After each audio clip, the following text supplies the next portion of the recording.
In my last video, I said I would do a art haul video from what I bought in Japan. And as I said in that video, it's not a huge art haul because I wasn't there to buy art supplies. I was there to look after my mum, but I couldn't help myself. I did buy a few bits here and there, and so we are going to go through them in this video. First up is these pencils that you saw before. They are all Kurutoga pencils. I'm sorry, I have to fix that because one is just facing the wrong way. There we go. These pencils are Kurutoga pencils, and they're called Kurutoga, meaning to rotate and sharpen. And what these pencils do is, as you write them, this mechanism here, the orange bit, that actually rotates the lead inside. So it's the same as rotating your pencil just to get a sharp edge again, which means you get a continuous sharp line. And I really like that for all my geometric design.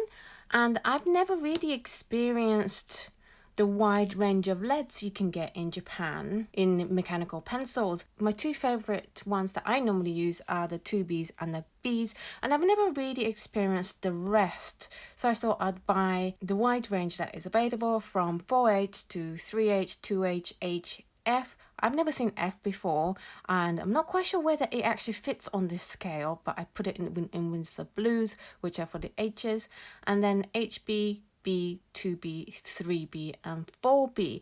And I know these are quite hard to get hold of outside of Japan. So for my Patreons on their $50 tier reward this month, they are getting one Kurutoga pencil in black, as well as two of my favorite mechanical lead, which are the 2B and the B. Honestly, if you've ever been bothered by the fact that your pencils, even the mechanical ones, get dull and wide, then try one of these. Another mechanical pencil that I bought was this one, and it is the Zebra Tech two-way light, and I don't think it needs to be in this one. It was just a pencil that fit the lead I wanted to get, and the lead I wanted to get was this one. It is the Uni 0.7mm thick mint blue nano dia color erasable.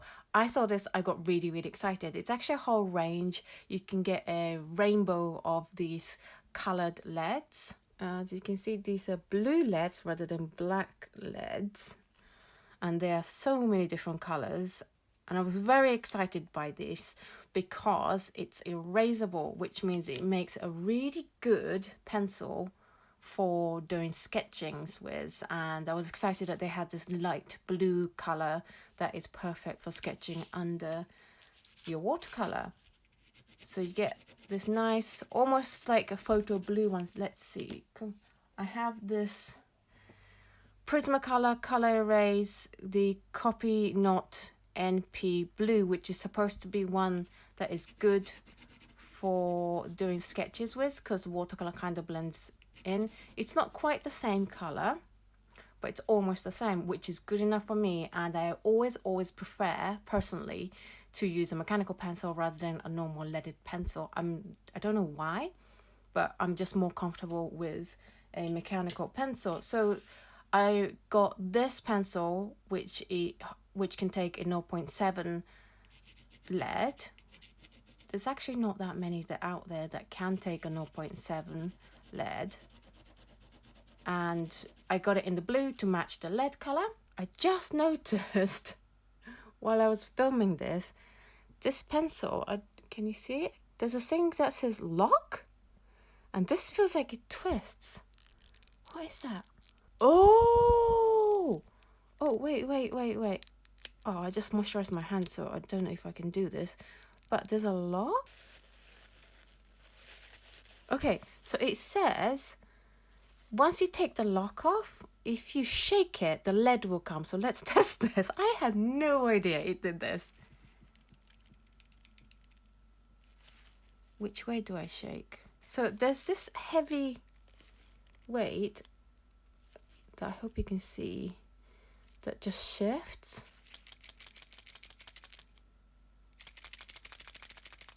Oh my goodness, it does. Okay, so when you have the lock off, let me just put it. when you have the lock off, if you shake it, so the lead is not out, but if you shake it quite hard, you do have to do it vigorously, the lead comes out. What? I had no idea. Oh, I should got some more of these just for the novelty value. Oh, wow. Okay, so next time I go to Japan, I promise I'll get more of these and make it a Patreon reward. I'm just going to turn the lock back on. But wow. Yes, next time I'm in Japan, Patreons, remind me and I will get some more of these for the $50 tier because this is awesome. So once you put the lock on, the metal bar thing doesn't move anymore and therefore the lead doesn't come out. This is so cool. Oh, I'm going to show this to my husband. He's going to love this. While we're on the pen thing, you guys see me use this a few times now, but I bought this masking fluid from Holbein while I was there because it just came out while I was there. And look how thin that is. It is what they call a ballpoint type. And you can get really nice thin lines like this. And you can just do like...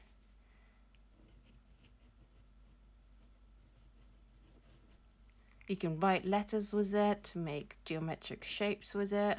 You do have to kind of hold this triangle bit in, like this, to get the ink flowing, I find. You don't get much if you don't squeeze this bit. But it's really good for getting nice straight lines. And I have no idea how they managed to make it so that the masking fluid doesn't dry up in there and clog the tip, but they did, and it's really great. And I really hope they bring this out outside of Japan soon because I get so many questions about this. I haven't seen one available outside of Japan. I'm really sorry. And I will let you know as soon as I see one available outside of Japan. And if you see it available outside of Japan, do let me know so I can let everyone else know because everyone's dying to get one of these. While we are on the stationery run, I bought these masking tapes from a modelling shop. Well, a modelling section in Yodobashi in Akihabara. And these are masking tapes, but as you can see, they are the thinnest masking tape I've ever seen. This is the roll. This isn't the width. This one is 1 millimeter thin masking tape, and this one is 0.4 millimeter thin masking tape. And I don't know about you, I never seen one this thin, so I've bought these two, and it's going to be available as the $50 reward for next month, just because I'm like, even if it's just for the novelty value of having a 0.4 millimeter thin masking tape, and I don't know about you, but I'm obsessed with getting different thickness of masking tape, and I think this is a lot of fun. On to the paints, and I've got some starry colors from Kuretake. The 6 color set, it's the 1, 2, 3, 4, 5 gold with 1 silver set. I'm just trying to look for the ultimate gold paint because all the watercolor golds I've tried are just so sad. Like Holbein's one is just so sad. And I know other brands' watercolor ones are quite sad. So while I was in Japan, I thought I'd try some gold. This one is Kuretake, this one's Kissho, and this one is, I can't remember what, I know this brand because they do some awesome makeup range as well as paints. And this one I like the best, not in terms of watercolor because as you can see I haven't tried it yet, but in terms of packaging, I love this little rounded off ceramic plate, whereas this one is also in a ceramic plate, but it's not quite as round.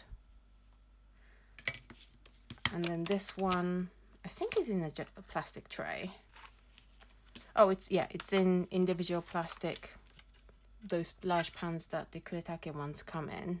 So we'll see which one of these I think are best. And my dear friend Ev also knows that I'm on this mission to find the ultimate gold. So she sent me some of the Finetech ones that she recommended. So it'll be definitely fun to do a video where we compare all these different golds and see which one comes out on top. I'm just looking for a nice, opaque, shiny, strong gold at the moment. While we're talking paints, this is a palette I bought in Sekaido, which is the best art shop in the world. If you're ever in Tokyo, you have to go to Sekaido. And I just saw this palette and I was like, this is awesome. This is so cute. I'm not quite sure what I'm going to use it for. I literally just bought this because it was so adorably cute palette. And I also bought these for my Patreons for the $50 tier extra gift for last month. So if you signed up to that for last month, this is on their way to you, and I hope you enjoy using them. It was so much fun shopping for Patreon rewards because I get to find things that looks interesting and buy loads of them, which is just an amazing thing to be able to do. So thank you so much for your support. Oh my goodness, I love this so much. So in Sekaido, there is a pigment section. Now in Japan, all pigments come in about this size, and you don't get the big 100-gram bags of pigments, which is a shame. And buying pigments in Japan is very expensive. Like this is $10 US. I mean, this one is cobalt. This one is $8. So quite expensive for what you get. However, they had the Holbein range of pigments as well as, what brand is this? Some Kusakabe's brand of pigments. And so I picked up a few colors that either caught my eye or I haven't seen them in their normal paint range. For Holbein, colors like Bismuth Yellow, they don't have that in their watercolor. Roman Red, again, not in their range. Cobalt Green Deep. Oxide of Chromium, Luminous Opera. I know they have Opera. I bought these Opera ones just to throw them into the mix with my Opera comparisons that we've been doing. So once I make paints out of these, I'll probably chart them on those charts. Then the Luminous Rose, just because it looks amazing. Then Quinophthalone Yellow, which is another color they don't have in their watercolor range. And then Cobalt Turquoise. I think this will be the same as their Cobalt Blue paint, but it was just so pretty, especially these guys together. It's like, oh, it speaks to me. And then from the Kusakabe range, I got the Nitroso Green, which I'm like, what? What did you just say? Nitroso Green? So there's 5 grams of that. And then again, Aurora Pink to go with the Opera Pink. And then Vulcan Orange. I sometimes jokingly call myself Vulcan, so even though it's orange, which you guys know isn't my favorite color in the world, because it says Vulcan, I kind of had to buy it. I know you guys are going to want to know the pigment code. Bismuth Yellow is PY184. Roman Red is PBR7. Quinophthalone Yellow is PY138. Cobalt Green Deep. The cobalt jars are so heavy. Cobalt Green Deep is PG19. Oxide of Chromium is PG17. Luminous Rose, BV7, that's a fluorescent, and BV11. And then Luminous Opera is BR1 and BV11. Both of those will be a fluorescent. The Cobalt Turquoise is PV28. The Nitroso Green is PG8. Aurora Pink is not listed. And then Vulcan Orange is PO16. I know for the fact that these pigments won't produce enough paints to sell. If they make enough, no, I don't even think they'll make enough to give away for the Patreons as their $50 reward. So but I will see how much paints I can get from these, and I will definitely share them out with at least my closest paint making friends so that they have a reference, if nothing else, and I'll see about being able to make it available for my patrons as well. And then finally we have some gouache. So while I was in Japan, upside down, I bought these gouache. So while I was in Japan, I thought, I don't have much time to do art, but I can try some gouache. I already had a set over here in Edinburgh, but I didn't have one in Japan, and because they're so affordable over there, I thought I'll just get myself another set, and that's what I did. As you can see, I didn't use much of it. I think I swatched some and then that was it, but even that was like nice color therapy while I was going through quite a rough time. And so I bought this 24 color set, and I also bought a few extra colors like the ice blue, turquoise green, cobalt green pale, cobalt turquoise. I've really been obsessed with these kind of rich greeny cobalty colors recently. Marigold, iris, which is a fantastic violet. And then they have two different kinds of gold. One is rich gold and the other one is brilliant gold. And then some big tubes of permanent white gouache. This is the 40ml. And just as I left Japan, they did release a 60mm tubes of the permanent white and the black gouache. So next time I go back, I will definitely be buying their 60ml tubes. So that's it for everything I bought in Japan. I hope you guys enjoyed seeing all the goodies that I brought back from Japan. If you have any questions about any of these items, then please do ask away in the comments down below. Thank you so much for watching this video, and I will see you in the next video. Bye!